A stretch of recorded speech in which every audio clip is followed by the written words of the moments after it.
From Hollywood, it's time now for Johnny Dollar.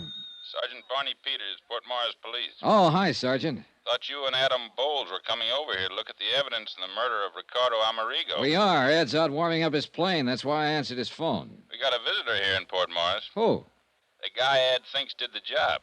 Pete Corbin, Amerigo's booking agent? That's right. In Port Morris? That's right. Well, are you holding him? I can't. No legal reason to, in spite of Ed's suspicions. Well, what's Corbin doing there? I don't know unless Ed's right about him. Huh? And Pete knows you're on his trail. Oh, what's that mean? What could mean he's down here gunning for you.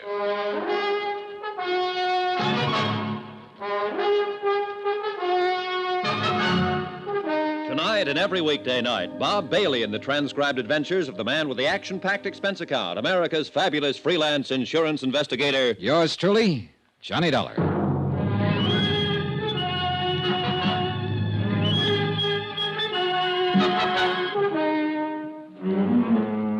Expense account submitted by Special Investigator Johnny Dollar. Location, Port Morris, New Jersey.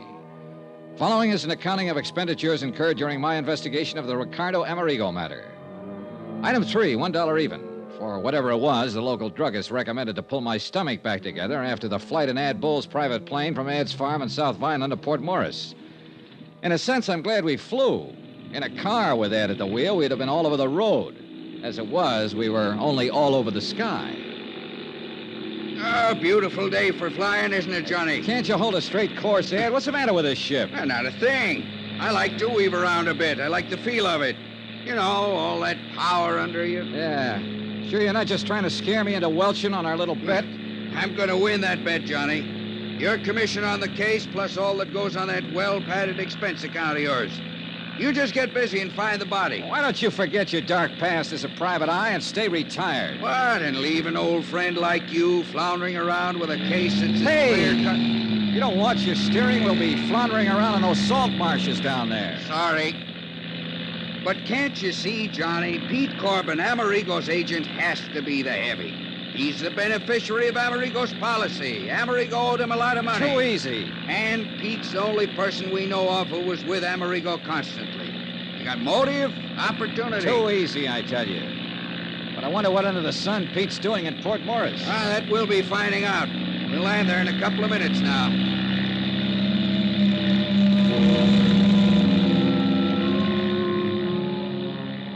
The little town of Port Morris was set on the edge of one of the wide salt marshes that border a lot of the South Jersey shore. Just a vast expanse of salt hay indented with little coves and inlets. Soggy, swampy country. Ideal breeding place for the famous Jersey mosquitoes. And I guess for me, the ideal breeding place for trouble. Sergeant Barney Peters met us at the mucky little landing strip just outside town. And we headed out on a narrow, muddy road across the marshes. Yes, sir, Mr. Dollar. If I were you, I'd try to pin down this Corbin. Where is he now? Back in town. Got Alf McCracken keeping an eye on him. Alf's the boy you saw Amerigo crash through the bridge that night, you know. Barney, I still wish you'd cooked up something to hold him. But what, Ed? Sure, Ed. Every bit of evidence you think you've got on Corbin is purely circumstantial. What else have you got to go on, John boy? Well, we'll see. We'll see. After I have a look at the bridge Amerigo busted through in his car. It's just up ahead a bit. Crosses the Lucky Hoe Creek. I'd also like to know who could have... Well, I'd like to know what could have happened to his body. To that $30,000 Amati violin. You'll see. Just keep in mind that there's a mighty big flow of water in the creek from the tide coming in and going out. Tell me, Sergeant. Johnny, I checked it. Huh? Tide had just turned, was on its way out to the ocean at the time Amerigo's car went over the bridge. Right, Barney? That's correct, Ed. Right now, though, it's probably about as low as it'll... Whoa! What's the matter? Just pulling over to let this car that's coming pass us. Otherwise, one of us might sheer off into the swamp. Yeah, these roads weren't meant for two-way traffic. Darn fool's coming pretty fast for a road like this. If he isn't careful... Hey, look, Pennsylvania plates. Huh? He's right. That's Corbin's car. Corbin, huh? Swing across the road. Block him. Quick! Son of a gun. Oh, no, where's Corbin, all right? Well, then swing around. Go after him. On this road, he'd slide off into the swamp so fast, by the time we go on up to the bridge and turn, he'll be halfway back to Philadelphia, blasted. Well, we had the bird in hand and didn't know it. What are you going to do now, Johnny? Just exactly what we started out to do. You're losing valuable time. Now, if I were still in this Ed, racket... why don't you stay retired?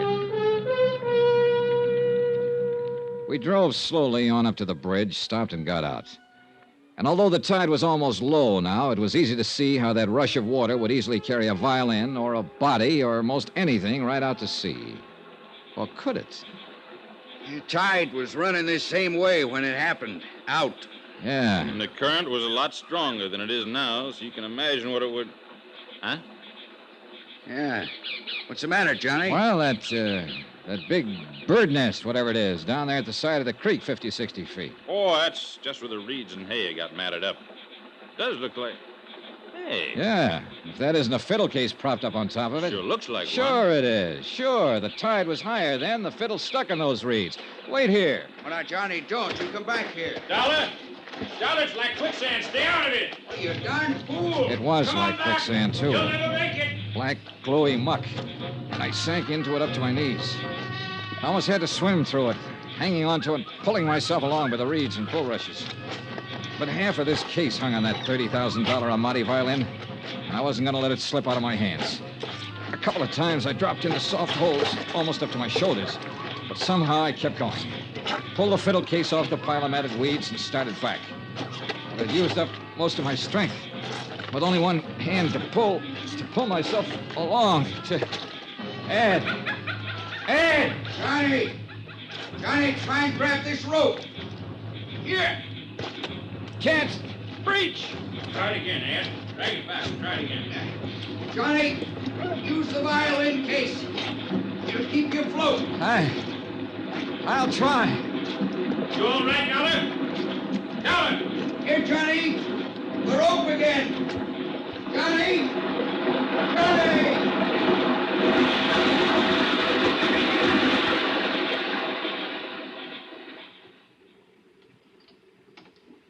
I hadn't passed out. So help me, I hadn't. Not entirely, that is. Or I'd never have been able to grab the line that Ad Bowles threw to me. Needless to say, I took a lot of kidding from Ad and Barney Peters on the drive back to Port Morris, especially since I didn't really know what had happened until I came to in the back seat of the car, clutching the fiddle case. Jerk. If you'd held onto the rope with the death grip you have on that violin case, we'd have got you out of that muck before you swallowed half the salt water in that inlet. Yeah, sure. I'll say this for you, Mr. Dollar. You don't give up easy. The fiddle. The $30,000 Amati. At least I had half of this miserable case in hand in my hands. There'd be no insurance collection on that violin. And then I saw it. What's the matter, Johnny? You passed out again? No, Ed. You should have cleaned me up before you piled me into this car. What? Look, Oh, what is it? piece of shirt. Ricardo Amerigo's shirt. Is that? Yeah, look, monogram on the pocket, R.A. And what looks like bloodstains. Hey, you're right. Where'd you get that? I must have picked it up when I picked up the fiddle. Well, at least it proves that Amerigo went down with his car. There's no doubt of it. What I didn't tell him was that the piece of cloth from Ricardo Amerigo's shirt was fastened to the violin case. Deliberately put there. But by whom? By Pete Corbin, Johnny. That's your man. Are you listening? Yeah, I'm listening. Beneficiary, confidant, caretaker of both Ricky Amerigo and his car. Who else could have sawed through the steering bar that made the car run off the bridge? And a guy who was smart enough to have it happen in this godforsaken salt Now, marsh. just a minute, Ed. Okay, Barney, in the heart of sunny southern Jersey, where he expected nobody'd find car or body or even the fiddle until long after the insurance claim was met. Thanks to a tide that'd carry everything out to sea. For indeed, my friend, if your deputy, Alf McCracken, hadn't actually seen Amerigo's car slip through the bridge rail... Oh, wait a minute. Yeah.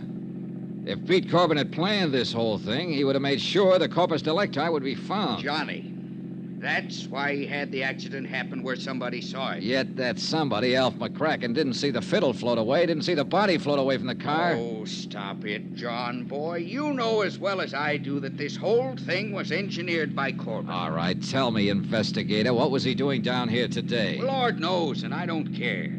Probably to plant that piece of shirt. Johnny, I've given you all the help I'm gonna on this case.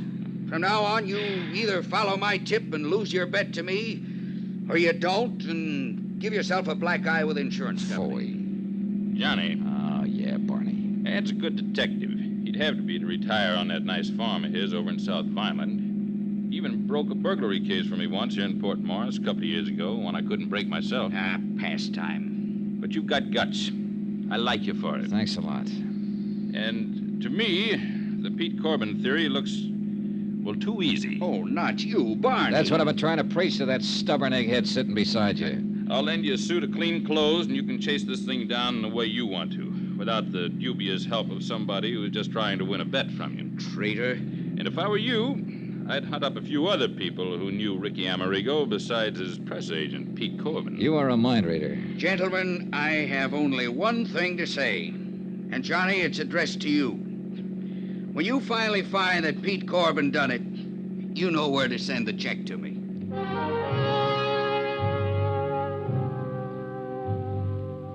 At Port Morris, we learned that Alf McCracken had lost track of Corbin when the former dropped in at Osborne's Oyster House for a dozen and a half shell. Hadn't even seen him take off in his car, much less leave in a hurry after spotting us on the road to Lucky Hole Creek. I took advantage of Barney's offer, borrowed a suit of his clothes, and accepted a ride from him to the crossroads of Woodbine where I could get a bus back to Philadelphia. Sure, half my job was done. I'd recovered the $30,000 Amati violin.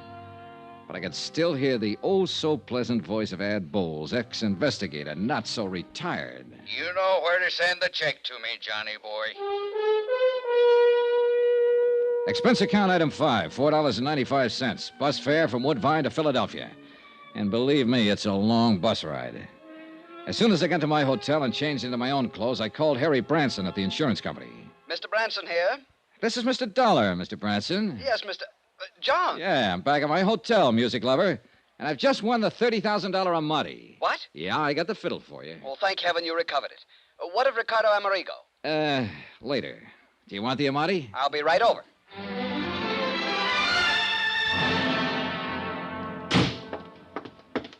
Where is it, John? Where is it? Right here, Harry, right here. Case, bow, and all. Oh, thank heaven. And by some miracle, it's dry as a bone and all in one piece. Voila. Oh, thank heaven. John. John? What's the matter? This? An Amati? Oh, no. Oh, no.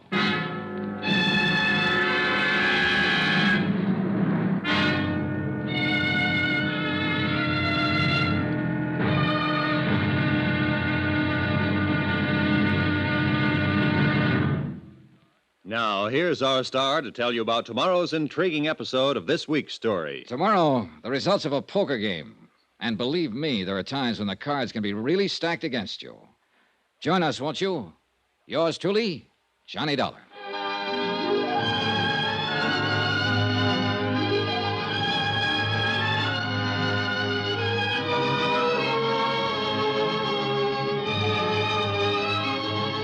Yours truly, Johnny Dollar, starring Bob Bailey, is transcribed in Hollywood. Written by Sam Dawson, it is produced and directed by Jack Johnstone.